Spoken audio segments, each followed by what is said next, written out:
Of course, the big news coming out of Liverpool is it looks like it is a done deal. Florian Wirtz making that switch to the Bundesliga to the Premier League. €136 the fee, of course, one of the hottest players of his generation. And it's interesting when you take a look at record fees, it smashes that of Enzo, Grealish, Rice and Caicedo, which of course held the record previously over the past few seasons. For more on this, Nadim's with us, as is Jules. Jules, I suppose the interesting question looking at this is, when you've got big players like Bayern Munich and Manchester City involved, how did Liverpool get this done? Because the player wanted to go there. It's as simple as that. Then he said no to Manchester City first. Then he said no to Bayern Munich, where his father, who's also his advisor, his agent, if you want, I think would rather him have gone. And once City and Bayern were not in the race anymore, it was only Liverpool. And I think he liked the project that Arne Slot presented to him. I think he liked the fact that this is a team very much at the best of his ability right now, winning the Premier League, playing in the Champions League, one of the favourites again in the Champions League next season. And I think for his own career and development, he felt that was the best place to be instead of staying, for example, at Bayer Leverkusen. Absolute music to Liverpool fans' ears there, Nadim, turning down Manchester City and Bayern because he wanted to play for Liverpool. Yeah, that's exactly right. But this is something that comes into play with players sometimes. And I think for him, he's obviously in a different situation to many because he's good enough to say, yeah, I fancy Liverpool and Liverpool want me. I think lots of other people would want to go to Liverpool as well, but unfortunately the opportunity does not come. But he's a real quality signing. I think you look at the age it is as well, and that's Liverpool building for the future. The price tag is obviously really, really big, but they know and they believe that he can grow into that. His value to Liverpool could far exceed that value like we've seen in the past with the likes of Alisson's and Van Dijk's and others. So yeah, it's a great signing. The fact that he's gotten what he wants is fantastic, and the fee, Liverpool being able to do it, it's a statement in itself, isn't it? I think we saw a couple of years ago when they wanted to go for like a Caicedo and others, and this was at 100 mil, and it didn't really feel like Liverpool. You know, Klopp himself felt a little bit unsure about saying whether it was the right thing to do. But here we are. Here's Arne Slot. Here are the champions of the Premier League, and what a statement to bring in one of the hottest talents, as you say, in European football. So many positives around this move. Any negatives you can see? Nope, can't think of any. Wow. I think it's a proper statement signing. It's top table sign, isn't it? When they signed Alisson, Van Dijk, it's FSG spending their money, which is unusual because they don't spend that sort of money. But I think when you look at that list there, you see holding midfield players going for 100, 105 million.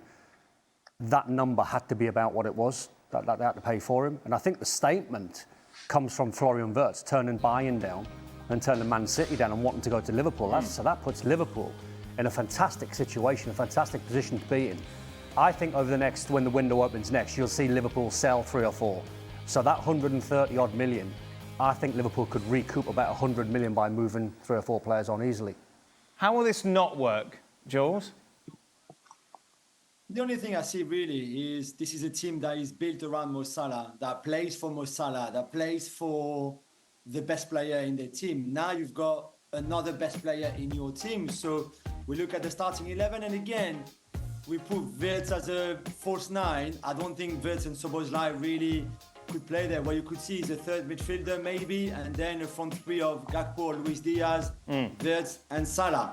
But regardless of where Wirtz played, behind a striker, as a false 9, as a second striker, whatever you want to call it, this is a team that is built for Mo Salah. The ball goes to Salah. He's the guy. And now suddenly you have to share the ball with Florian Wirtz. Wirtz is not going to come at that price just to be there and play the fluid passer and this and that. He's the best, like Don said. He's maybe the best number 10 you could find in Europe right now. So he will need the ball. So now suddenly you've got 2 best outcome for when you're on the ball. Before the patterns were all around Salah. Now he will have to be shared, obviously, with Wirtz, and that's not the same. And let's not even go into Kerkers at left back, which is better than what they had this season. Frimpong at right back, who is a very different right back than Trent Alexander-Arnold. I suspect Gravenberch could drop into a 3 with Van Dijk and Konate in possession, and then Frimpong and Kerkers would be very attacking and also would want the ball. So it'd be a fine balance to find, but that's the only thing really you can look at when you talk about Florian Wirtz at Liverpool. As it's Don's last day, before he heads back, we thought we'd give him the opportunity to give us his far too soon predictions when it comes to the top 6. Obviously, yesterday you were trying to convince us that Manchester United would finish in the top 4. It'd be interesting to see who is in the top. Oh, Manchester United aren't even in the top 6 now. What? I mean, the jacket. I mean, let's have a look at the jacket first of all. Before so many comments about the jacket would lead me straight to HR. Right. So we won't talk about that. Right. So even you can't deny that top 5 is pretty good because that's the top 5 that finished in that order last season. I don't understand what you mean. Well, so I mean, Liverpool finished first, Arsenal finished second, City third, Chelsea fourth, Newcastle fifth. So that is, by the way, that's a little bit incorrect because I didn't put Aston Villa there, I put Tottenham there. Oh, okay. I changed it at the very last second. Right. And the reason why Did you tell anyone? I told the top girl, I told Lou, okay. and she said she'd do it, but she obviously hasn't. Right, so, okay. Without getting Lou into trouble. The reason why I took Villa out at the last minute because they're going to be playing Europa League football on a Thursday and Tottenham are going to be playing Champions League football. So they're going to be playing Tuesday, Wednesday. Yes. Villa have got Thursday night football, which might hinder them. They've lost Asensio, they've lost Rashford. So originally I had them down as 6th. Okay. I then changed it and put Tottenham in. Okay, let's start at the top.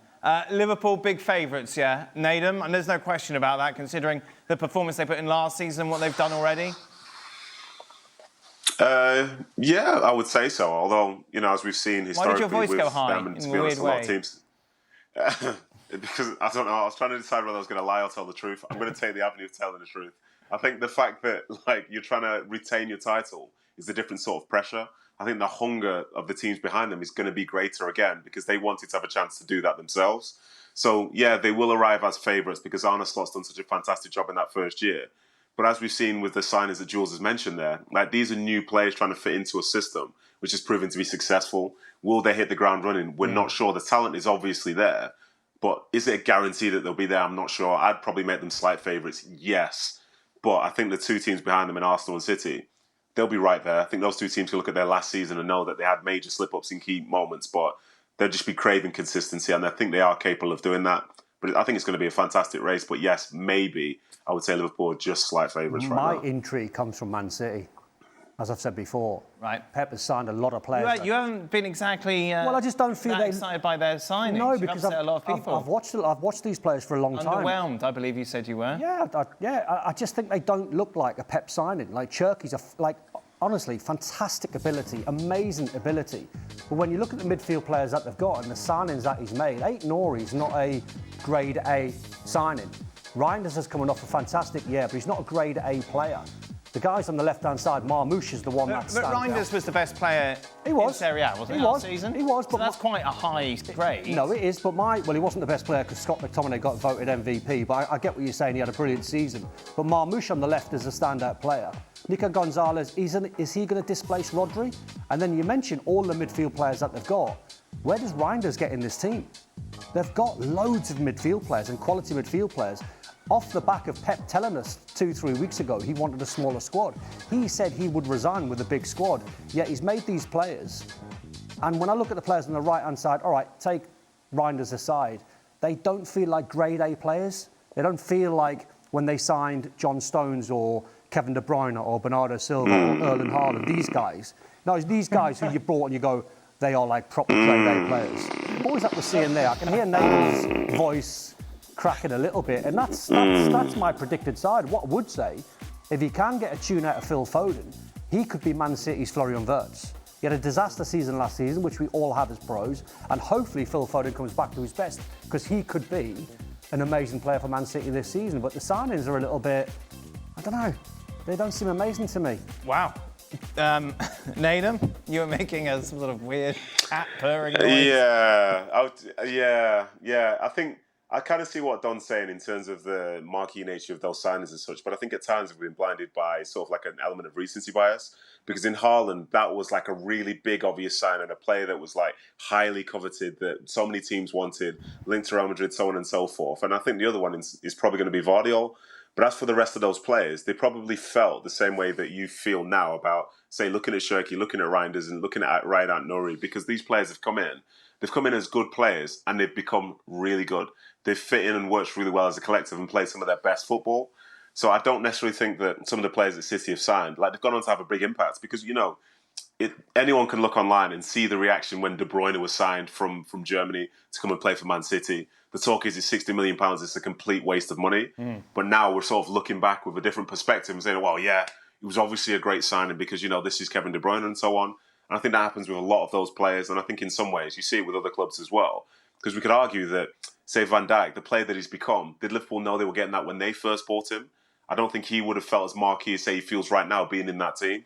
So I think those players, especially being as young as they are, they can improve. And one thing that you see with City, their title success has never really been built around one individual. Yes, certain people can play better than others within any particular season, but it's about the collective. And I think those players really add options.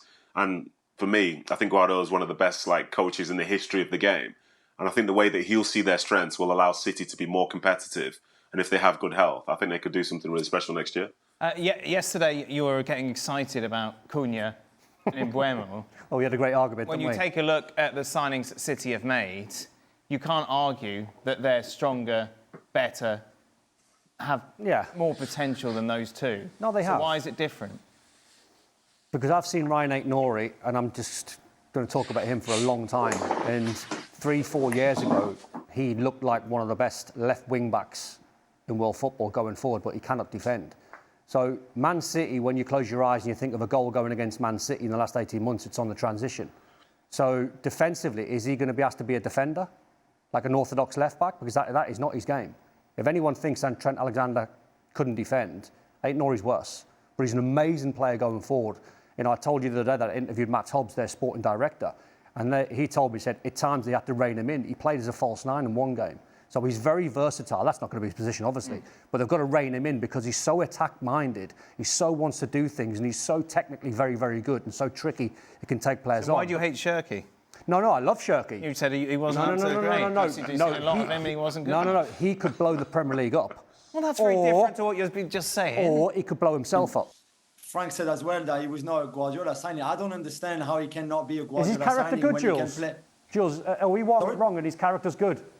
You don't include me in What this. do you mean about character? Oh, I don't know. Personality-wise? The rumours that you hear, he's not particularly a team player. He's very much an individual. He's a maverick. People who said that haven't watched him play this season. This season that just finished was his best season by far. Yeah. Where finally, for somebody who started with the Lyon first team at 16, finally the maturity was there. The good thing that Paulo Fonseca did when he arrived at the club is make him understand what positional football is, really, which is exactly what Guardiola does. So for him to go from Fonseca to Guardiola and having 6 amazing months with Fonseca to Guardiola is perfect. And Guardiola would not sign a player that was not compatible with his football anyway. They're not stupid at Manchester City. Yes, Wirtz was the number one, the plan A. The plan B was Ryan Cherki for much less money, obviously.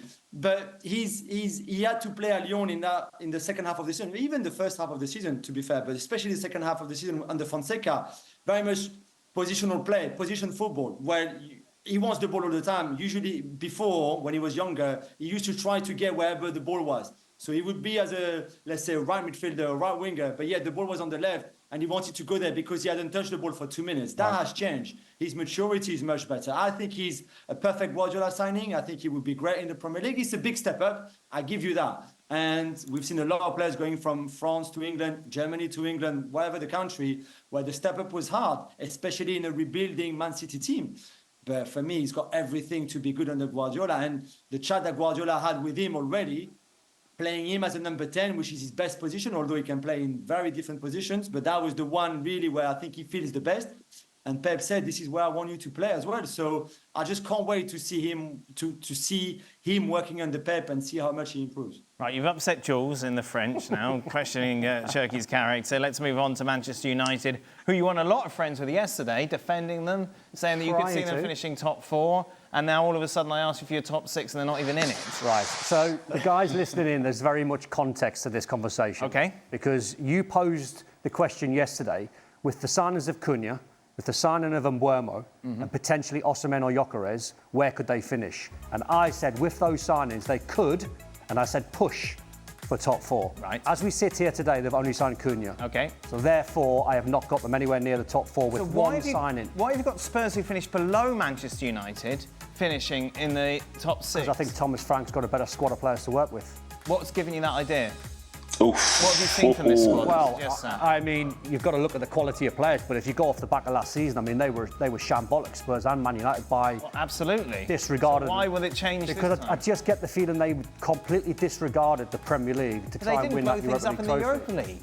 Huh? They didn't blow up in the Spurs? Europa League. They won it. Yes, they won it. But they you sa- didn't sit but they- back and go, "Wow, No, they no, really no. were saving themselves. Look how brilliant they've No, been." I didn't agree with what Postecoglou did by sacrificing all What that have you Premier League seen in form. this squad that makes you Because think they're going to jump 10 positions? Because I look at the players that they've got, and I think they're so much better than what they showed last year. They were horrendous last year, but they had a manager who didn't suit this group of players. They played sort of carefree football, like fullbacks, just go and wandering where you want. A doggy go and play where you want. It was never by design that a doggy was playing inverted or Pedro Porro being inverted. Again, you close your eyes, you see a Tottenham goal, two fullbacks will be 60 yards up the pitch.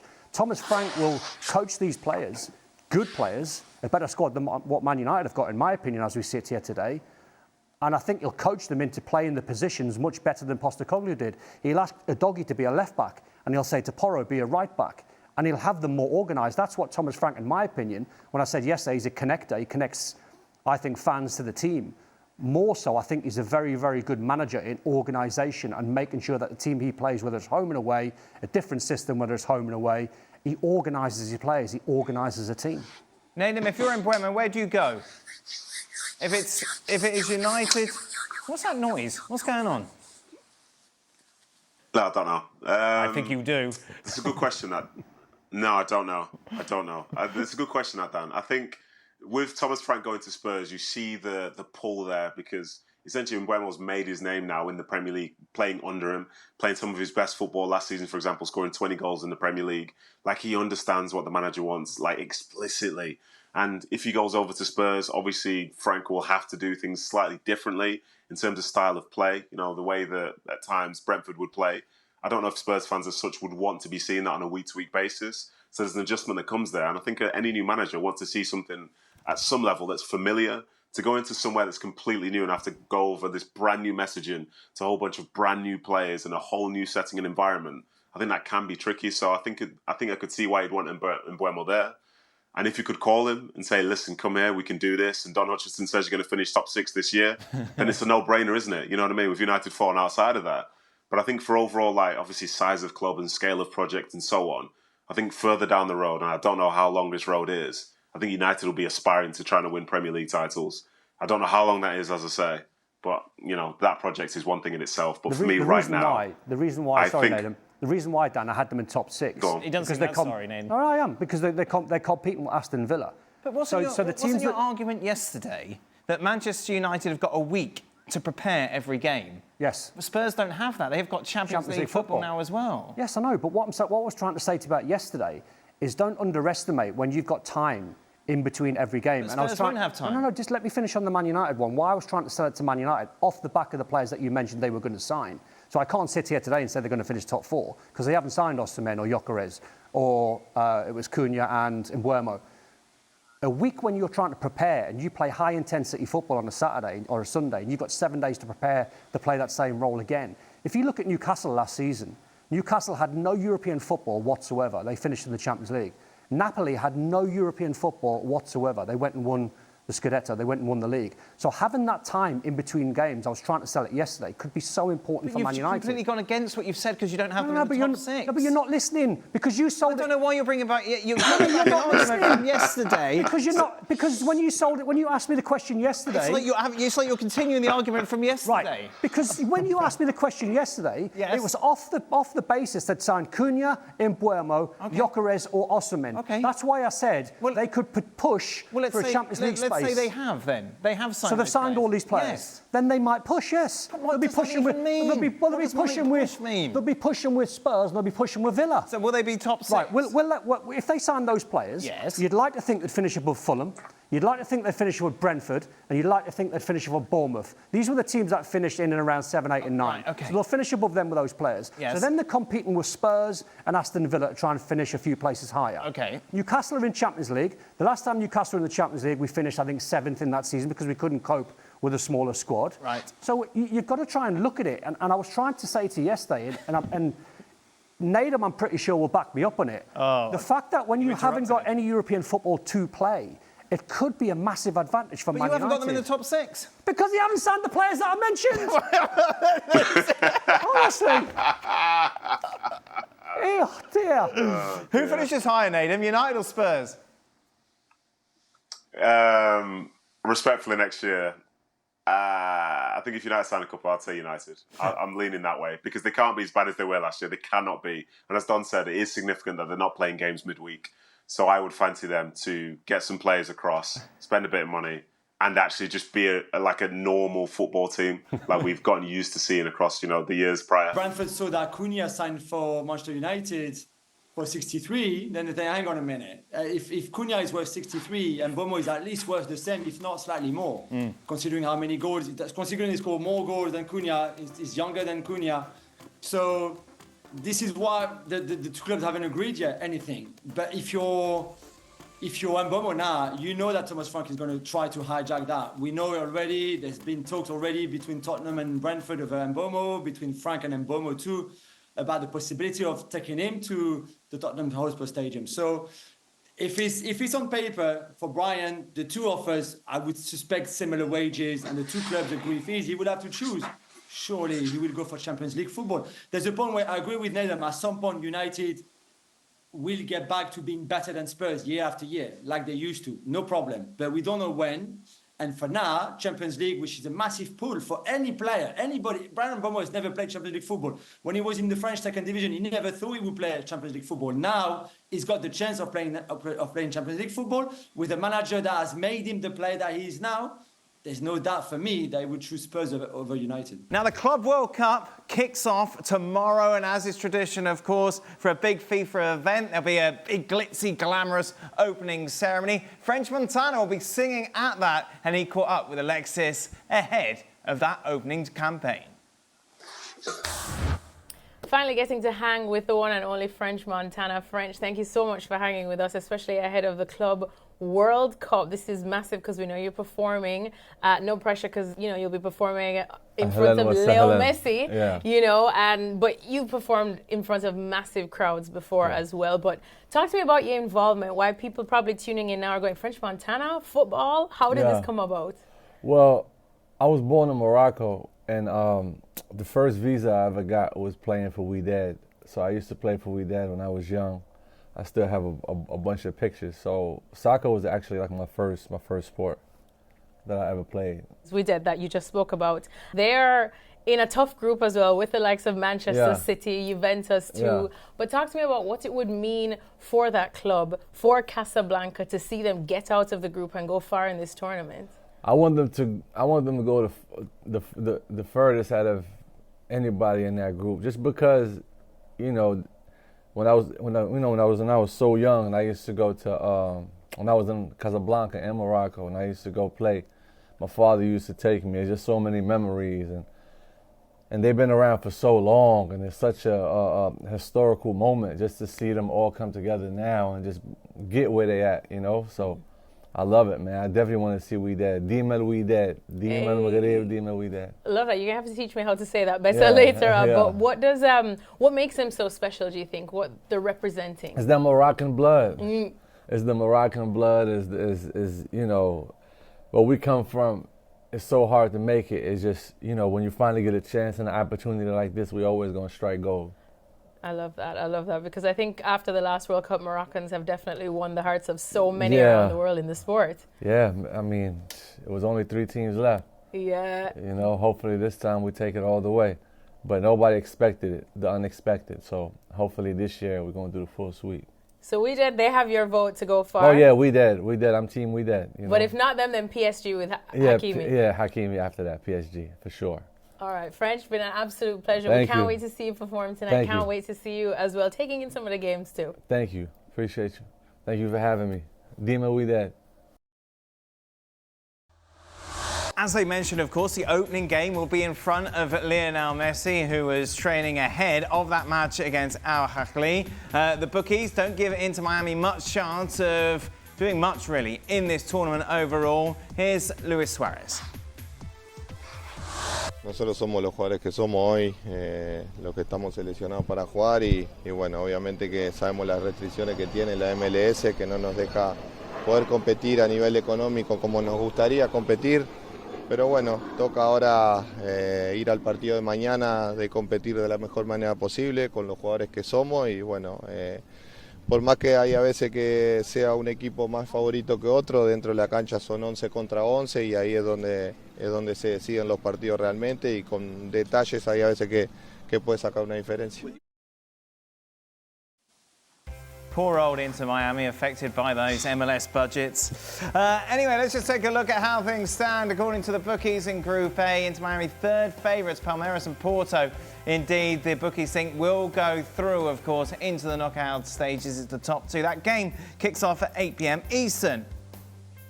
Meanwhile, you take a look at the big matches in this opening round. It doesn't get much better than PSG against Atletico Madrid. In theory, these two should advance regardless of the result between these two. Botafogo and Seattle Sounders making up the other two teams within Group B. Nadim's still with us, Jules as well.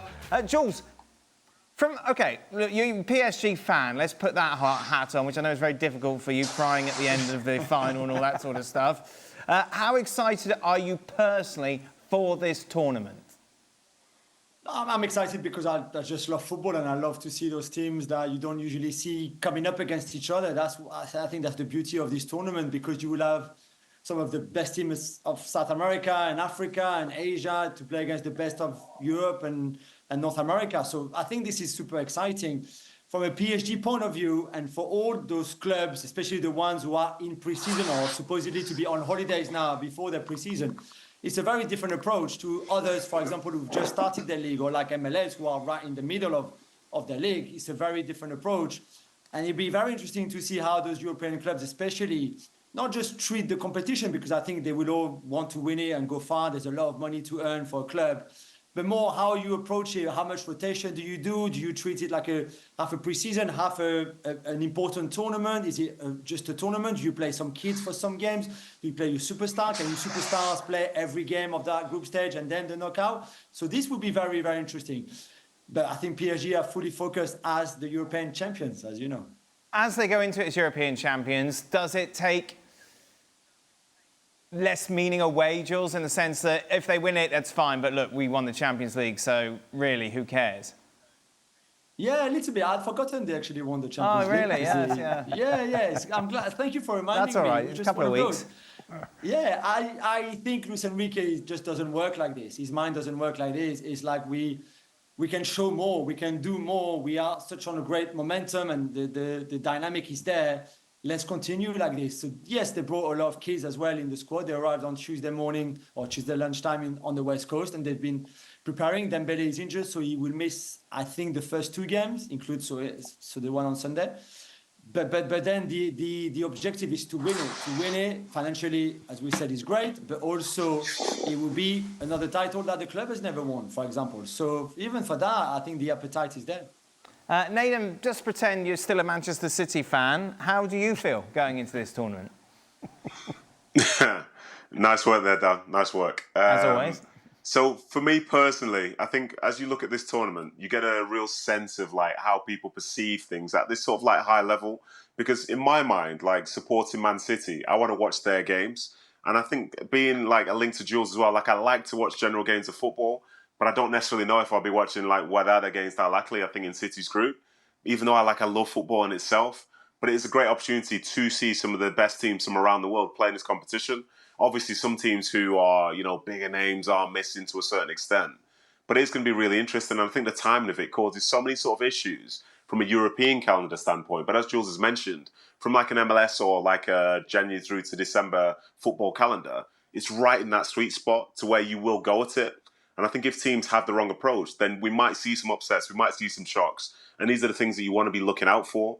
And again, like those matchups, like I'm not used to seeing that. You saw French Montana talking about a Moroccan team. Like, what does Moroccan football look like, especially against European football in Man City or Juventus? You don't know. So it is intriguing. I think the scale of it, the time of it, it's obviously it can never be perfect for absolutely everybody. But I think one thing's for sure, all those teams and all those managers and the staff that have gone out there, they've put resources forward to try and win this competition. And whether they make changes from the first game to the second to the third, it's all with the aim of trying to win it. Because I'll be honest, the more I think about it, the more I think about how much of a waste of time it would feel if you didn't take it seriously and you ended up being eliminated anyway. I think all these teams will aspire to win this competition. Obviously, the odds are more likely for some teams to do it than others, but this is a serious opportunity for them. And, when they get to the end, if they win it, they can have a break before the next season. It's not a big break, but the fact is you're there to win it. And I think if people don't have the right attitude towards it, you'll be able to smell it. You'll be able to sense that straight away in the first group game. And I think it's going to be really interesting because I believe all the teams will be going out there believing they have a real chance to win something and win it on this scale for the very first time. There he is. There's Gustavo, who is following Real Madrid.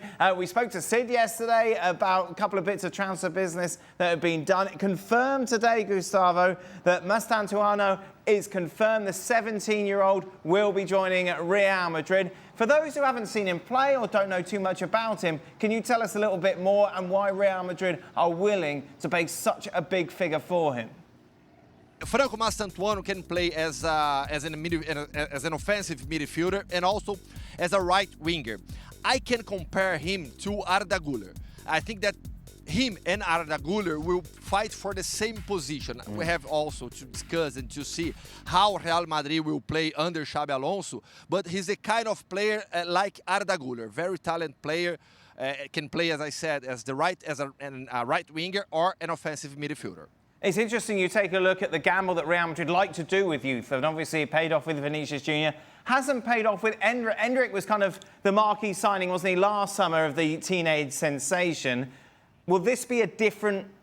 Will this play out differently this time? I don't think so. I think that he's gonna have to wait. I think everything in Real Madrid, at least with Carlo Ancelotti, was always like that. The young players have to wait. With Carlo Ancelotti was always like that. With Vinicius first of all, Vinicius and Rodrygo with Zidane first, and then with Carlo Ancelotti. But for Endrick, for Arda Güler, the young players always had to wait for their time. Let's see how Xabi Alonso works with this kind of situation. But I think that Franco Mastantuono will arrive to Madrid, will go to Madrid to be one more player in the squad, not to be one of the main players.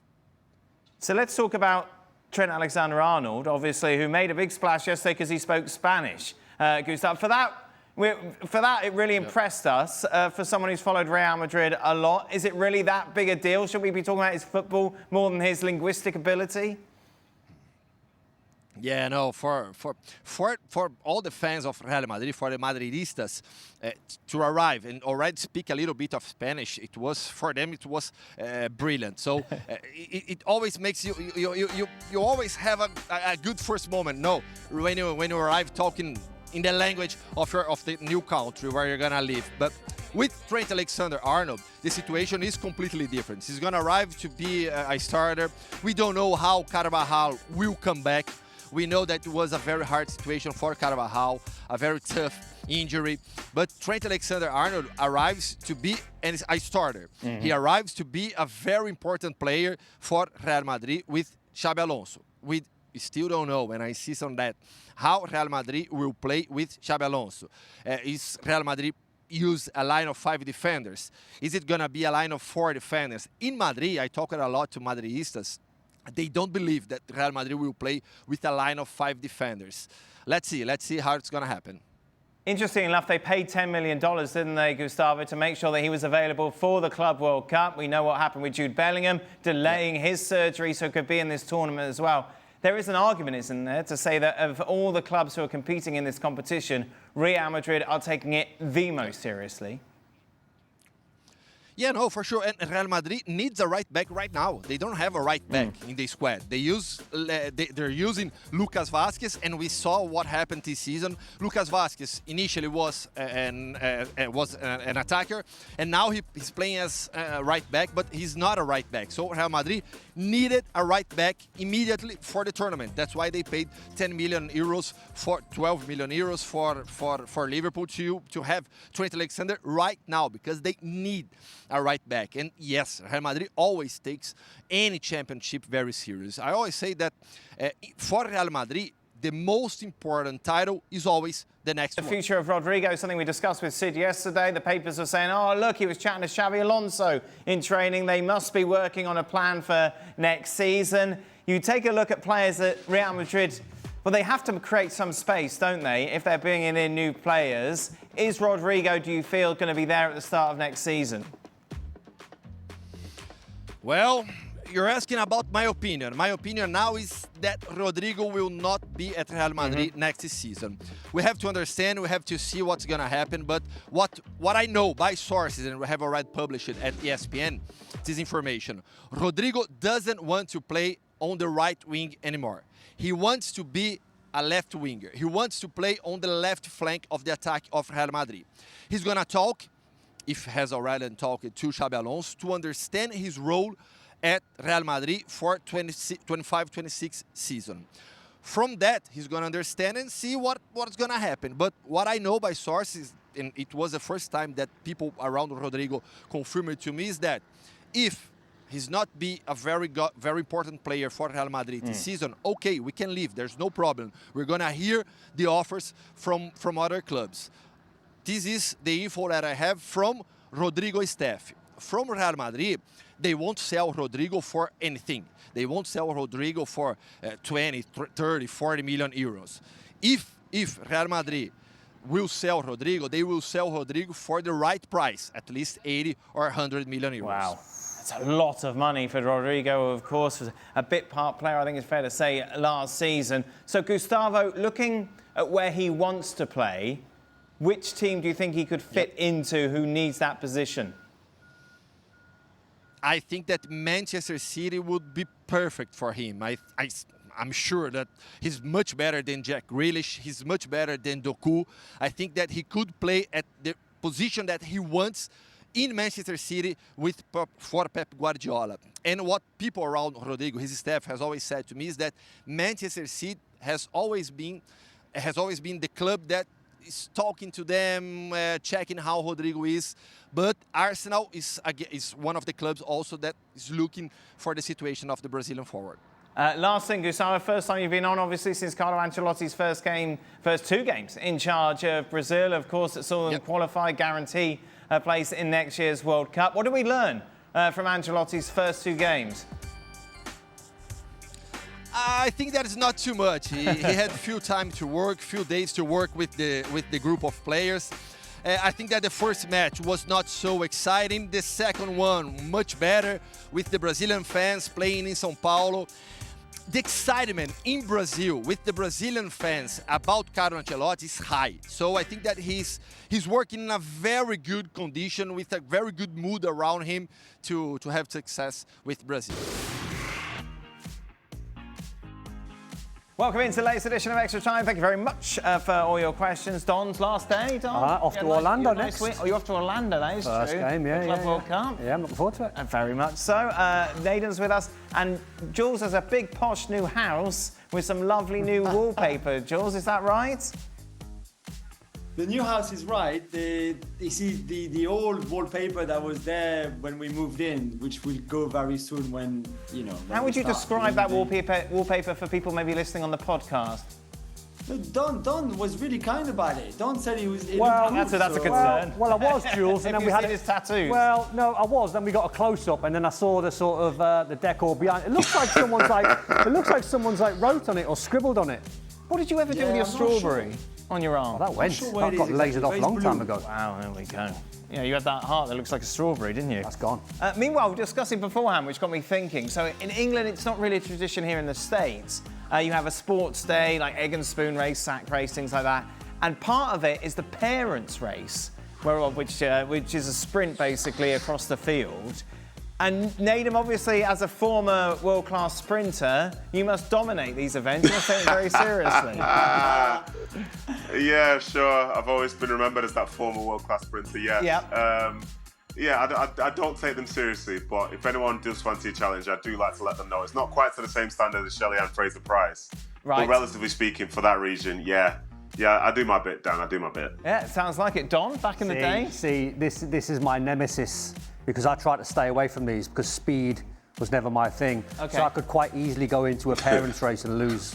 Oh, so you've stayed... Yeah, I've seen some of the competition and some of the dads, and I'm thinking, like, yeah, he looks quick. Oh, really? So if I go in there, yes. I don't know if they know who I am in the next couple or not. But if I went in there and lost, that would crush my confidence. Nader, this is a new noise you seem to develop when Don talks. Yeah, it's interesting because I hadn't thought about that perspective of like worrying about losing. Because to be fair, most of the people that I run against, Byron, probably one or two, I don't know if they can make it to the end of the race, even if it's like 50 metres. Yeah. But yeah, I understand that perspective. Yeah, fair play. And Jules, we know how competitive you are. Yeah, but so we don't have them in France, for example. So when I moved here and then we had our first child and he did sports there, I had no idea really what it was, and there was no way I was going to do that race. And the dad did it. One of the dad pulled his hamstring, then fell on the floor. I was like, this is it. What's the point of doing this? You're embarrassing yourself in front of Please tell me it was Gab. You could have been Gab easily, yeah. Okay. Is that up your street? Are you into that if you had it here? Oh, definitely. I'd love a sports day race. Yeah, definitely. Yeah, we don't really have it here. Okay, obligatory percentage question for Naden. After Don admitted yesterday he may need help with his US geography, what is the percentage chance he gets lost on his Club World Cup adventures? Oh, do you know what? That's a really good question. And I want to say that it's probably 70-30. However, I think Don has acknowledged the fact that he's going to struggle with this. Yep. And he's going to leave extra early and put in real strong plans. So I'm actually going to say it's only 30% now. Right, so I'm a believer in Don Hutchinson on this trip. I think you will survive, my friend. I think Naden's not far off. It could be north of 70. Right. However, I expect it to be 0 because I'm putting all my logistics into someone that's going to make sure they hold my hand and make sure I get on that bus and get to the stadium. I get on the stadium, on the bus, back to the hotel, and they hold my hand and they tell me what airport I've got to go to, and when I've got to go to Atlanta or Cincinnati or Orlando or Miami, tell me where I'm going, but please show me the way. Good. Pays well that job, doesn't it, eh? Yeah. Pays well. Yeah, exactly. Jules, what's happening with Gyökeres? There were a few Premier League clubs linked to him, but it seems his relationship with the sporting owners has collapsed, where they seem to be denying a release clause for him. No, I think they want the release clause. What they don't want is this sort of gentleman's agreement that they seem to have about how much he could leave, less than the release clause. The thing is now the window is shut again. He just opened a little bit before the Club World Cup. Basically, they did that so Cristiano could find a club to play in the Club World Cup, which was the dream of Infantino, and in the end, they're in Saudi Arabia. So now he's shut again. It will reopen in a week or 10 days, I think it is. And then I think the Gyökeres saga will start again because as we heard, there's a lot of clubs in England especially that will be tempted, that are looking at it, that are monitoring the situation, not for 100 million. Nobody would pay 100 million. And I think even Sporting know that. But Sporting will try to get as much money as they can, which makes a lot of sense for them. Would you go for him or Osimhen, Jules? It's a great question. I think Osimhen's contract is a bit difficult, and his wages, and there's obviously, I think, things that he did when he was at Napoli that maybe just scaring a little bit some clubs. I think Osimhen is a wonderful talent that is just suited perfectly for the Premier League. Gyökeres has already a bit of that experience of English football, albeit in the Championship and a little bit at Brighton, but especially with Coventry. I don't know, I like them both. I think Osimhen all around is a better footballer than Gyökeres. But again, it depends what the situation is contractually. I'll tell you two players that I'm not getting to mention who I think are absolutely top draw. Oh, are they two Italian players? No, they're not actually. Oh, good. All right. João Pedro at Brighton. Right. He needs like a rocket every now and again because I think he believes in himself, but he's a talent. And the other one is Ekitike at Eintracht Frankfurt. I absolutely think he'd be perfect for the Premier League, ability-wise. They don't seem to get mentioned. Oh, well, you just mentioned them. There you go. There we go. Who will be the better deal? Declan Rice for 100 million, Wirtz for 100 million, or Jack Grealish for 100 million? Naden? Well, there's still a bit of time left on Grealish's contract to get that over the line. But if we're to be factual now, technically speaking, he's won more than Jack Declan Grealish Rice. has been more worthwhile. There you go. So that should not be forgotten. I know it's a really sour point, but in reality, for as much as he seems like his time is up, he's got quite a few medals, and one of them came in a season where he was a big deal for City when they won a treble. So who was the better deal? Oh, obviously Grealish, without a doubt, no questions, nothing to worry about. Easy answer. Don, does it make a difference for a team to have a young manager who was more recently a player than an older manager?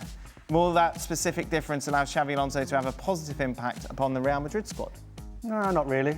I think if you look at Carlo Ancelotti, probably one of the best managers of all time in terms of what he's done as a player and a manager, absolutely respected. I don't really think it makes a difference whether you're young or old, as long as you've got ability, as long as you are very honest with your players, because we talked about it the other day, when you have those meetings very early on, you can smell a manager when he's talking waffle. Right. You can smell him in 5 minutes. And also when another manager comes in who you believe in, who likes you and you like him, you would absolutely trust him. So the man management of the manager these days, I think, is so important. Nadim, do you prefer young or old? Yeah. Well, this is interesting. So that point that Don's made, like even the question talking about managers, I think young players these days are more used to head coaches. Whereas I think from when we were younger, it was about managers. And a manager could be like Sir Alex Ferguson, but the coaching staff around them are the ones who can make a big difference. Whereas I think these days you can smell a bad coach from the way that like they do things on a day-to-day basis. What is their plan? Are they making players better, and so on and so forth? So I think in this generation, like somebody that's older and more old school probably doesn't connect in the same way that say they would have done 10, 15 years ago, because the nature of the players is different. So I think a younger, open-minded head coach who's got like a certain tactical eye and ability to develop players, I think that's the type of thing these days that gets the best out of players, as opposed to older managers who have obviously been successful but speak a different language these days. Nadim, what was it that made a coach, quote-unquote, smell bad?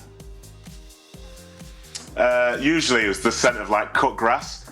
You know what I mean? Like if there was cut grass and they're on around and stuff like that. But genuinely, I think for coaches themselves, what a terrible joke. Some Why listen, would they be I thought rolling yours was around? a joke.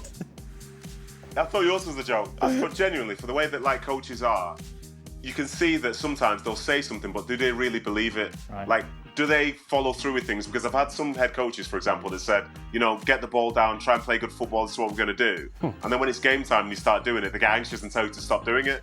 So it's like, well, okay, so I guess that means that nothing you say really counts then. Whereas for some managers, they will live and die by what they're asking you to do. And as a consequence, they empower you to go out there and sort of have their messaging going forward.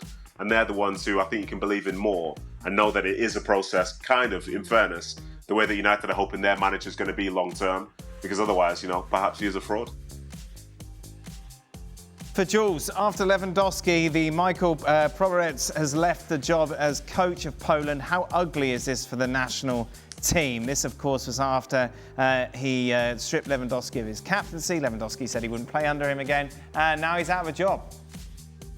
Yeah, I think this is a fascinating story. Going back, I think it's a good question to come after the one you just asked the boys about managers and head coaches and who you connect the best with, because this is player power at its best. And Lewandowski has been amazing for Poland. Well, has been amazing in his career for Poland. I think he tried his best to do as best as possible for a team that's ceiling really is, as we saw in the last World Cup, last 16, and then rarely more than that. And to be fair, very often less than that even. But this is such a bad look for the country, for the national team, but for Lewandowski himself, because he feels like at 38, he's throwing his toys out of the prime by saying, "What, you didn't want me as a captain? You choose Zelensky." And so if you do that, then I'm not going to play for it. Even from a Lewandowski point of view, I think this is wrong. Really, this is wrong. Come on. Terrible. Surely, and to be fair, the two versions are so different. I don't know who's lying, but there's somebody who's lying between Lewandowski and Provorets, really, because they are saying two completely different things on how these things happen, how these scenes unraveled. That I'm not sure who to believe. But I think from a Lewandowski and Poland's point of view, it's a really bad look. Terrible, isn't it? If I was Lewandowski, I wouldn't be happy with myself that I've cost someone a job. It's not a great look, that, is it? Put your head on the pillow knowing you had an argument with someone, but they got sacked because you were the star player. Depends who it was. Nadim, if City wins the Club World Cup, does that at least make up for last season?